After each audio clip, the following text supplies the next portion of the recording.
तो दुनिया के 2 कैपिटल में एक था कलकत्ता, राइट? इंटरेस्टिंग। सो उस जगह को जब आप देखते हो ना, उस एक पिनकल से नीचे उतरते हुए, दैट फील्स वेरी सैड कि हमने इसको क्या बना दिया है।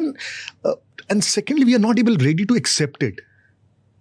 एक्सेप्ट नहीं करेंगे उसको, अभी भी वो प्राइड ना कि नहीं हम तो बहुत अभी भी कल्चरली सोशली हम तो बहुत आगे हैं दुनिया से, हम रिच हैं। हाँ रिच है, वो हैंगओवर नहीं जाता है, right? So that's something like कि जिम्मेदारी चली गई लेकिन अभी तक वो अकड़ है जिम्मेदार की, राइट? कि बट ऐसा क्यों हुआ? Like you are saying, and I was reading a stat कि इंडस्ट्रियल जो कंट्रीब्यूशन है उनका जीडीपी में इंडिया की, आप तो 200 साल पहले बोल रहे हो, मैं 1947 की बात कर रहा हूँ, तब भी 27%। yes, 27%। Like after independence also वो 27% पे थे, आज शायद 3% से भी कम है। Correct, right?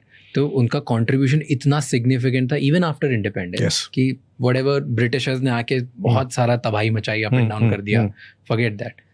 हमारे हाथ में ही था, हमारे ही रूलर्स थे, हमारी गवर्नमेंट थी। उसके बाद ऐसा क्या हुआ दैट ऐसा डाउनहिल हो गया, and today Bengal is not able to attract, ना वो इन्वेस्टर्स अट्रैक्ट कर पा रहा है, ना वो यूथ को अपने खुद को वहाँ रख पा रहा है, एंड हमेशा you just keep hearing violent stories. Why? What has happened? So that's a very good start कि जब हम आज़ाद हुए तो उसका कंट्रीब्यूशन 27% था।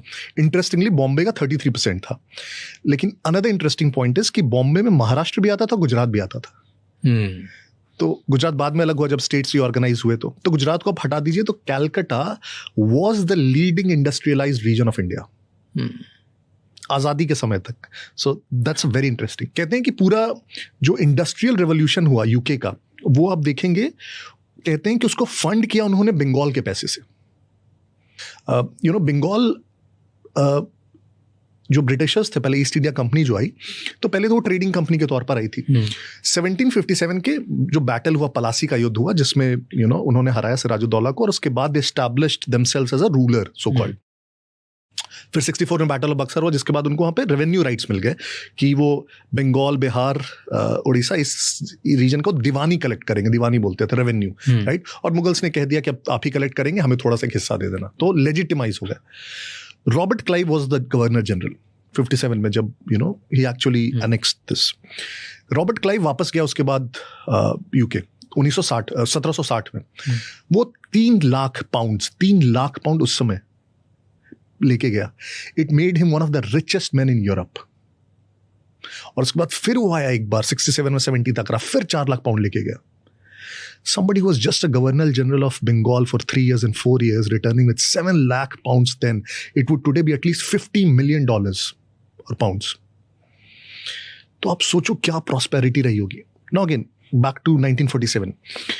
उस समय तक भी वो डिक्लाइन नहीं था, even with all this, I would say, Bengal survived. Right? Because again, there was so much of potential. The people, education-wise भी आप देखेंगे ना, the first colleges, the premier colleges were established in Calcutta. Presidency College was established in Calcutta. Calcutta Medical College was established there. तो उसके कारण ना, culturally, educationally, they were still very prosperous.